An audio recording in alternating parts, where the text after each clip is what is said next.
अब आम आदमी को क्या चाहिए? आम आदमी को ये चाहिए कि उसकी कमाई बढ़े, उसका खर्चा कम हो। जिस स्वरूप का ये बजट है, अब उसके बाद क्या एक्सपेक्ट करना चाहिए गोल्ड और सिल्वर रेट को लेकर के? ऐसा मेरा मानना है। गोल्ड और सिल्वर दोनों सस्ते होंगे, बायो फार्मा में बहुत एडवांस्ड हो जाएंगे। इंफ्रास्ट्रक्चर से क्या होगा? चाइना ने जो ग्रोथ की थी मैन्युफैक्चरिंग में, उसमें इंफ्रास्ट्रक्चर का बड़ा इंपॉर्टेंट रोल था। उस तरह की ग्रोथ हम कर पाएंगे कि इकोनॉमी तभी चलेगी, रोजगार तभी बढ़ेगा, इंफ्रास्ट्रक्चर तभी बढ़ेगा जब सीमाएं सुरक्षित होंगी और हम सुरक्षित होंगे। वित्त मंत्री निर्मला सीतारमण ने देश का बजट पेश किया। इससे पहले देश की धड़कनें बढ़ी हुई थी, बड़ी आशाएं थी, बड़ी उम्मीदें थी, बड़ी तमन्ना थी कि अब की जो बजट आ रहा है बहुत सारे सेक्टर्स के लिए खुशियों का मौका लेकर के आ रहा है। लेकिन ये क्या, बजट पेश हुआ तो झटके पे झटका, झटके पे झटका, झटके पे झटका, ऐसा लगा कि मार्केट जो है हाफने लग गई।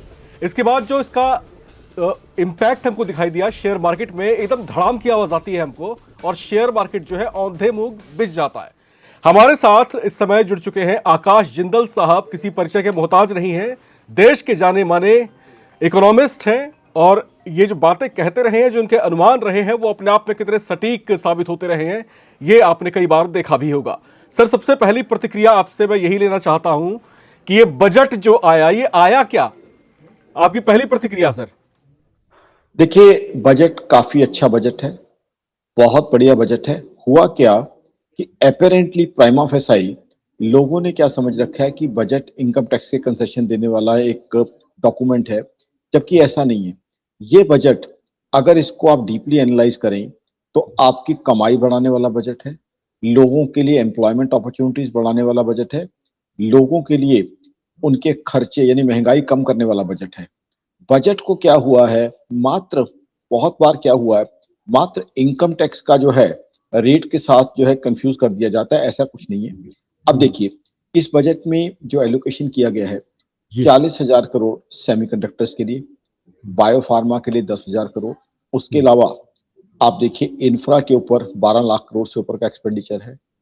फिर फ्रेट कॉरिडोर्स के ऊपर, रेल कॉरिडोर्स के ऊपर, वाटरवेज के ऊपर। अब ये हिंदुस्तान को मैन्युफैक्चरिंग इकोनॉमी बना देगा। आम आदमी के लिए क्या है, जिस तरह की इकोनॉमी ये हिंदुस्तान को बना देगा, आम आदमियों के लिए रोजगार, यूथ के लिए बहुत बहुत एम्प्लॉयमेंट अपॉर्चुनिटीज आ जाएंगी। बहुत से यूथ हिंदुस्तान में टैलेंटेड थे, एजुकेटेड थे, लेकिन एम्प्लॉयमेंट अपॉर्चुनिटीज नहीं थी। अब उन सबको रोजगार मिल जाएंगे, एम्प्लॉयमेंट अपॉर्चुनिटीज मिल जाएंगी। दो तरह की अनएम्प्लॉयमेंट है, एक तो वो यूथ जिनको एम्प्लॉयमेंट नहीं है, दूसरा अंडर एम्प्लॉयड यूथ। यानी यूथ को जो है उसका पोटेंशियल क्वालिफिकेशन और टैलेंट के हिसाब से 2 लाख रुपए महीना का है, मिल रहा है 70। तो उनको भी अब अपने क्वालिफिकेशन और टैलेंट के हिसाब से नौकरी मिल जाएगी। तो इसलिए बहुत अच्छा बजट है। इंफ्रास्ट्रक्चर अच्छा होगा तो उससे क्या है, चीजें समय पे पहुंच पाएंगी, सप्लाई चेन की प्रॉब्लम्स खत्म हो जाएंगी, तो उससे इन्फ्लेशन कम हो जाएगी।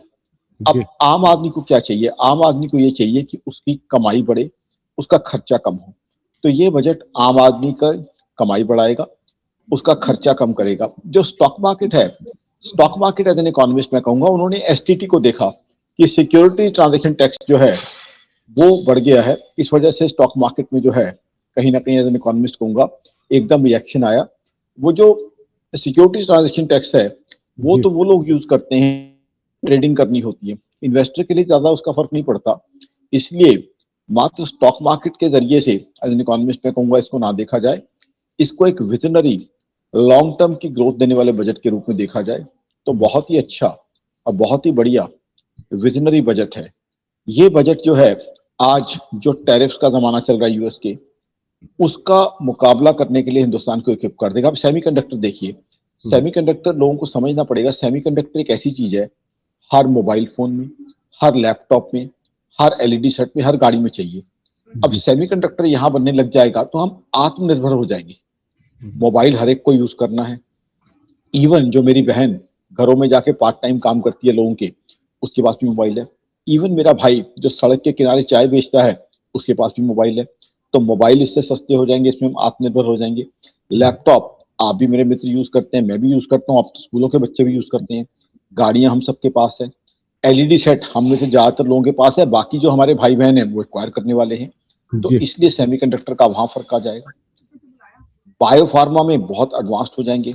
इंफ्रास्ट्रक्चर से क्या होगा, चाइना ने जो ग्रोथ की थी मैन्युफैक्चरिंग में, उसमें इंफ्रास्ट्रक्चर का बड़ा इंपॉर्टेंट रोल था।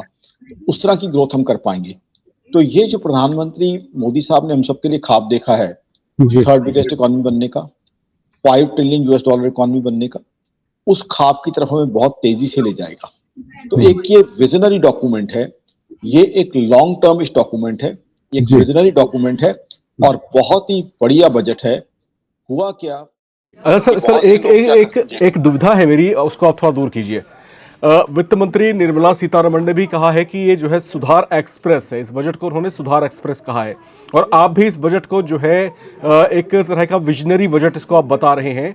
तो क्या ये जो विजनरी बजट आप कह रहे हैं या फिर सुधार एक्सप्रेस जैसा कि सीतारमण जी कह रही हैं, तो क्या देश का आम व्यक्ति इस बात को समझ नहीं पा रहा कि इसका जो लॉन्ग टर्म इम्पैक्ट है बड़ा ही पॉजिटिव पड़ने वाला है? अगर ऐसा ही है, लोग अगर अगर समझ नहीं पा रहे, तो इसका एक जो रिफ्लेक्शन हमको दिखाई दिया स्टॉक मार्केट में, जिस तरीके से वो गिरा है, तो इसके पीछे क्या कुछ वजह आप देख पा रहे हैं कि क्या समझ की कमी है लोगों में, देश में? आम आदमी को ये चीज समझाने के लिए आप जैसे टैलेंटेड जर्नलिस्ट की रिक्वायरमेंट है और वो काम आप बखूबी कर रहे हैं। तो इसमें जो है, जो आप जैसे मीडिया मैन जो चीजों को समझते हैं, वो आम आदमी के सामने चीजें रखेंगे।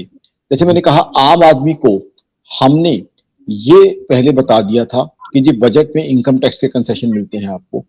तो बहुत से जो लोग हैं हमारे भाई बहन, वो सिर्फ यही सोच के देखते थे बजट की इनकम टैक्स में कितना फायदा हुआ है, कितना नहीं जी हुआ, कितनी चीज। अब हुआ क्या है, थोड़ी चीजें हमें आम आदमी के सामने रखनी पड़ेगी। जो चीजें सस्ते होने वाला प्रोसेस है, अब वो बजट का उतना हिस्सा नहीं रहा, क्योंकि वो जीएसटी में। तो वो जीएसटी जो है, उसकी रिडक्शन बजट में नहीं होती। जीएसटी के लिए तो अलग एक जीएसटी काउंसिल है, जिसकी बाय मंथली मीटिंग होती है। तो इसलिए वो पुरानी चीज से जो है उसे अलग हटना होगा। तो बजट में कि ये सामान सस्ता हो जाएगा, वो चीजें तो रही नहीं। अब दूसरा, इनकम टैक्स में जो है, आप इनकम टैक्स कम करने की बजाय अगर इनकम बढ़ा देते हैं और खर्चे कम कर देते हैं, वो ज्यादा अच्छा है। जैसे मैंने बताया कि बेटे का टैलेंट और क्वालिफिकेशन डिजर्व करती थी 70,000, 2 लाख की सैलरी मिल रही थी 70,000 की, अब बेटे को 2 लाख की तनख्वाह मिलना शुरू हो जाती है, खर्चे कम हो जाते हैं। देखिए, आप देश के बजट को आम आदमी की लैंग्वेज से आप घर का बजट देख लीजिए। अगर घर में टोटल कमाई है ₹1,00,000, खर्चा हो रहा है 95,000, तो घर में तकलीफ रहती है। अब अगर कमाई हो जाती है ₹2,00,000, खर्चा रह जाता है 70,000, तो ₹1,30,000 घर में बच रहा है।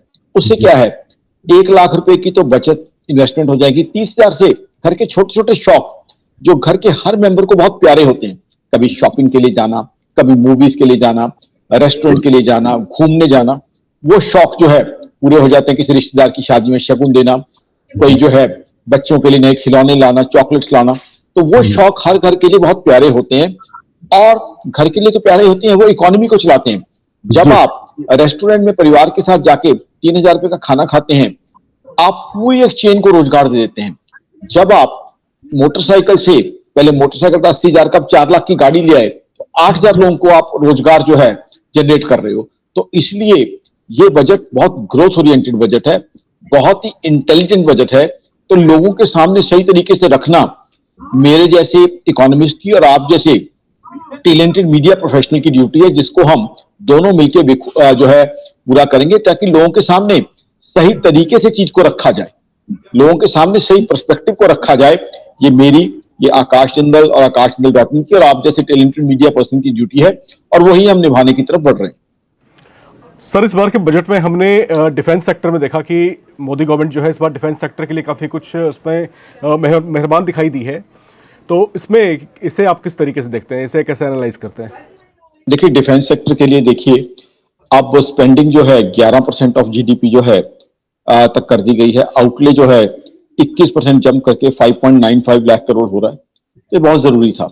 आज देखिए, जियोपॉलिटिकल रिस्क जो है बहुत ज्यादा बढ़े हुए हैं। आपको याद होगा, पिछले शो में मैंने प्रिडिक्ट भी किया था आपके कि डिफेंस सेक्टर पे बहुत ज्यादा खर्चा होगा, और वो होना भी चाहिए था। कारण क्या है, आज देखिए यूएस जो ईरान के साथ करने की बात हो रही है कि हो सकता है जो पीछे ग्रीनलैंड के साथ होना था, या जो यूएस वेनेजुला के बीच में जो हुआ, सबको पता था यूएस वेनेजुला के अगेंस्ट एक्शन लेगा। इस तरह का एक्शन लेगा किसी ने नहीं सोचा था। फिर रशिया यूक्रेन वॉर इंटेंस होती जा रही है।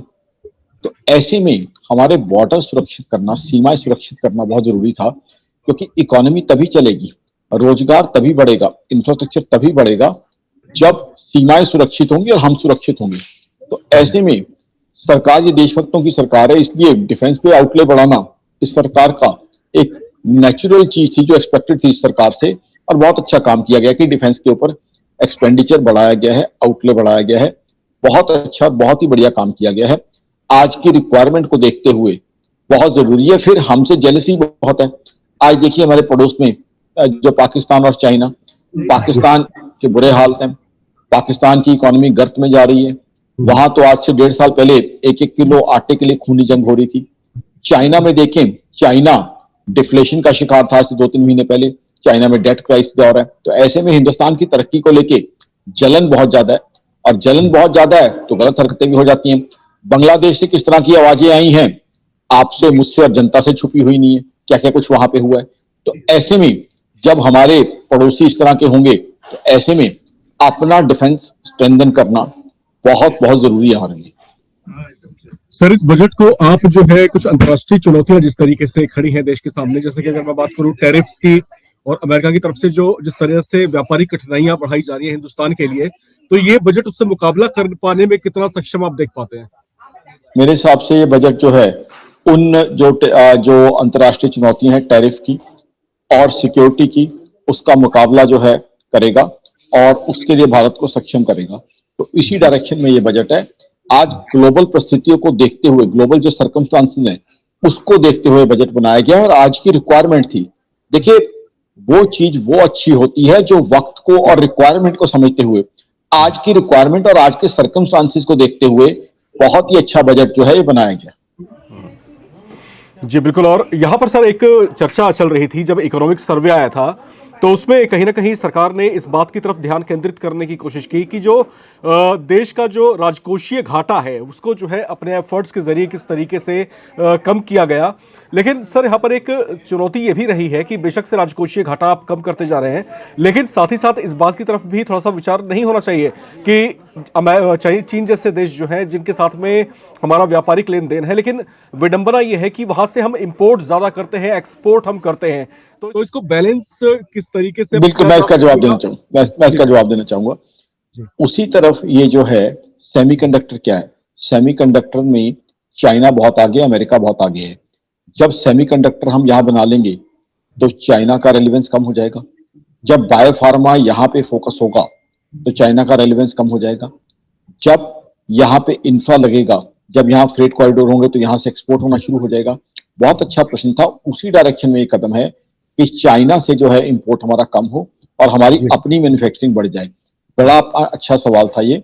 तो उसी डायरेक्शन में हम बढ़ रहे हैं कि ग्लोबल इंपोर्ट पे हमारी डिपेंडेंस कम हो जाए, हमारा फॉरेक्स रिजर्व बच जाए और हमारा देश तरक्की कर सके। सर कुछ पॉइंट्स हैं यहाँ पर, मैं बारी बारी आपको गिनवा देता हूँ एक बार। जो मिनरल्स हैं, खनिज है, स्क्रैप है, शराब है और वायदा कारोबार, ये कुछ वो चीजें हैं जो महंगी होने जा रही हैं। ये अपने नजरिए से आप किस तरीके से आप देख रहे हैं कि मतलब इसके महंगे होने का क्या मतलब है?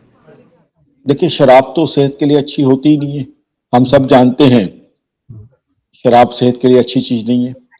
तो जो चीज सेहत के लिए अच्छी नहीं है तो उसको डिमोटिवेट किया जाए जी, तो वो ठीक है ना? नहीं, मैंने आपसे ये सवाल इसलिए पूछा है, ये सवाल मैंने आपसे इसलिए पूछा क्योंकि ये जो चीजें महंगी हो रही हैं, खनिज है, स्क्रैप, शराब, वादा कारोबार, अभी कुछ दिन पहले ही अभी आ जाते हैं F&O पे। फ्यूचर एंड ऑप्शन में STT लगता है। तो हमें तो लोगों को इन्वेस्टर बनाना है। लॉन्ग टर्म के लिए इन्वेस्ट कीजिए, साल, 2 साल, 5 साल के लिए इन्वेस्ट कीजिए। 1 घंटे और आधे घंटे के लिए इन्वेस्ट करना तो कोई इन्वेस्ट करना ना हुआ, वो तो ट्रेडर का काम हुआ। हमें तो मोटिवेट करना है लॉन्ग टर्म इन्वेस्टर्स को, कि लॉन्ग टर्म इन्वेस्टर्स की वेल्थ क्रिएशन होती है। एज एन इकोनॉमिस्ट मैं कहूंगा।